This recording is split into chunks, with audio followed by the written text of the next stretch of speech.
There is an investment strategy so universally praised that financial advisors, Nobel Prize winners, and your uncle who peaked financially in 2004 all agree it is the smartest thing you can do with your money. It has been called the greatest financial innovation of the last century. Warren Buffett has publicly said he wants 90% of his estate parked in it after he dies. And over the last decade, regular people have poured over $10 trillion into it. I am talking about index funds. And before you check out because you've heard the index fund sermon 1,000 times, just hold on. Because I am not here to tell you index funds are bad. I am here to show you something that nobody in the financial media wants to talk about. Something that has been quietly building underneath the surface of the most popular investment strategy on the planet. And here is the gut punch. The same feature that makes index funds brilliant is the exact same feature that is making them quietly dangerous. And if you own an index fund, and statistically speaking there is a very good chance you do, you need to understand what is actually happening with your money. Let's start at the beginning. Because to understand the problem, you first need to understand why index funds became so popular in the first place. It starts with a guy named John Bogle. Bogle was a mutual fund manager who, in 1976, had the audacity to say something that the entire Wall Street establishment thought was insane. He said, instead of paying some overpaid analyst to pick stocks, why don't we just buy all the stocks? All of them, in proportion to their size, and just hold them forever. No stock picking, no market timing, no $20,000 annual management fee. Just the market, all of it every single day. Wall Street laughed at him. They literally called it Bogle's folly, because if index funds worked, it meant that the entire active management industry, the guys charging 1 to 2% annually to underperform the market, would eventually become obsolete. And they were right to be scared. Because here is the thing about index funds. Over any 15-year period, roughly 90% of actively managed funds underperform a simple S&P 500 index fund. Not 30%, not 50%, 90%. The people who went to Wharton, who spend 80 hours a week reading earnings reports, who have Bloomberg terminals and proprietary models and enough caffeine in their bloodstream to run a small generator, they lose almost every single time. So consumers did what any rational person would do. They stopped paying for a service that didn't work, and they moved their money into index funds. And the shift has been staggering. In 2010, roughly 20% of all US equity assets were in passive index funds. By 2024, that number had climbed to over 50%, which means for the first time in history, more money is being managed passively than actively. And that number keeps climbing every single day. And on the surface, this looks like a win. Regular people saving on fees. Retail investors finally beating the professionals. The democratization of investing. Beautiful, wonderful, almost too good to be true. Here is where it starts to get uncomfortable. Because index funds, specifically market cap weighted index funds, the most common type by a massive margin, don't buy every stock equally. They buy stocks in proportion to how large those companies are. So if Apple is worth $3 trillion and some random mid-cap company is worth $30 billion, Apple gets 100 times more of every dollar that flows into the fund. The bigger the company, the more automatic buying it receives. And now here is the mechanism that almost nobody is talking about. When money flows into index funds, it automatically gets funneled into the biggest stocks at the top of the index. And because those stocks are getting more money, they go up. And because they go up, they become an even larger percentage of the index. And because they're an even larger percentage of the index, the next wave of money that flows in gives them an even bigger share. And it just keeps going.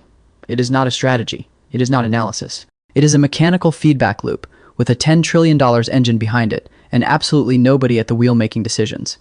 Here is what that feedback loop looks like in real numbers. The S&P 500, the index that tracks the 500 largest US companies, is supposed to represent a diversified cross-section of the American economy. And maybe in 1990 it actually did.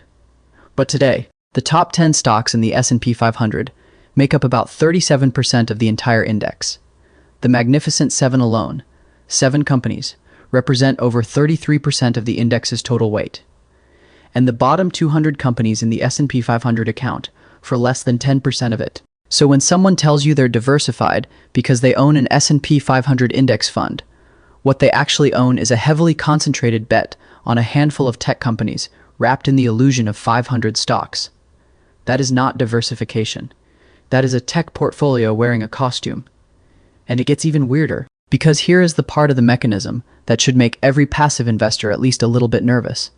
In traditional active investing, when a stock gets overvalued, some analyst somewhere says, "This stock is too expensive, I am selling."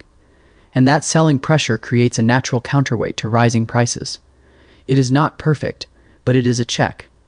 It keeps the system somewhat tethered to reality. But index funds don't do that. Index funds don't have opinions. They don't care what a stock's P ratio is. They don't care if a company is losing money or if its valuation makes zero mathematical sense. They just buy automatically, every single day, regardless of price, which means the more money flows into passive funds, the less price discovery is happening in markets.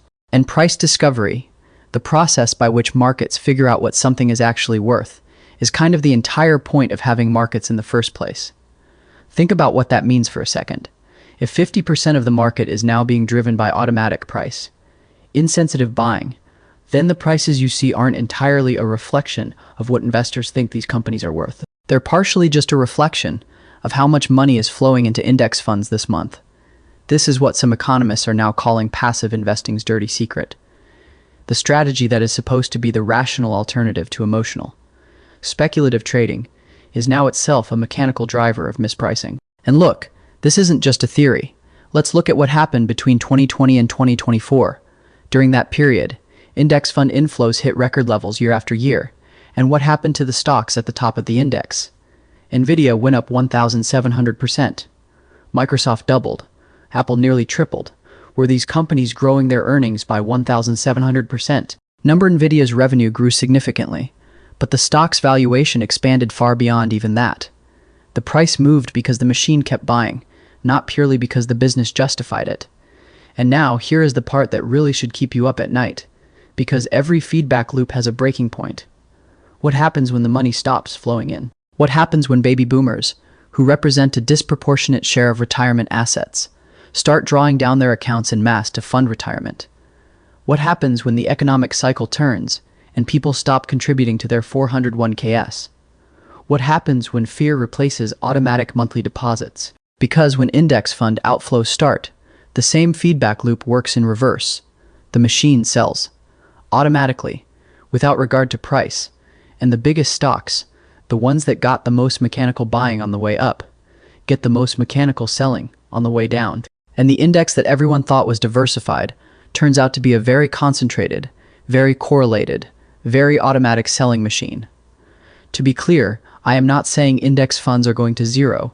I am not predicting a crash, and I am definitely not telling you to panic. But I am telling you that the thing most people think they understand, they don't. Because the passive investing revolution changed markets in ways that most people buying index funds have never been told about. So what do you actually do with this information? First, understand what you own. If you hold an S&P 500 index fund and you think you are diversified, look at the actual composition. You are significantly concentrated in a small number of large-cap tech companies. That is not inherently wrong, but you should know it. Second, if you want actual diversification, equal weight index funds exist. Equal weight funds give the same allocation to every company in the index, regardless of size. The returns are different, the volatility is different, and the concentration risk is dramatically lower. Third, international diversification is probably more important now than it has been in decades.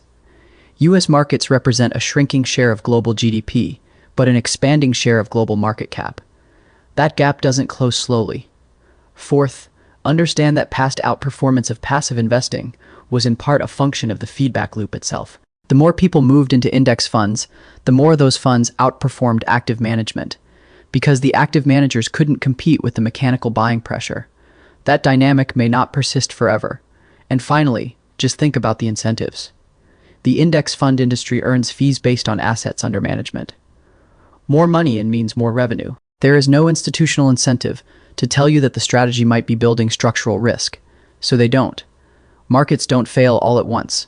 They fail gradually, then suddenly. And when the thing everyone agrees is safe turns out to have hidden risks that nobody talked about, the damage tends to hit the people who were the most confident they were protected. So here is where I want to hear from you. Do you think index fund concentration is a real systemic risk that the market will eventually have to reckon with? Or do you think this is just another perma-bear talking point, and the index fund machine keeps running forever? Or is the answer somewhere in the uncomfortable middle, where it works fine right now, but eventually doesn't, and nobody will see it coming until it is too late? Drop your take in the comments, because this is the kind of thing where the crowd's opinion actually tells you something.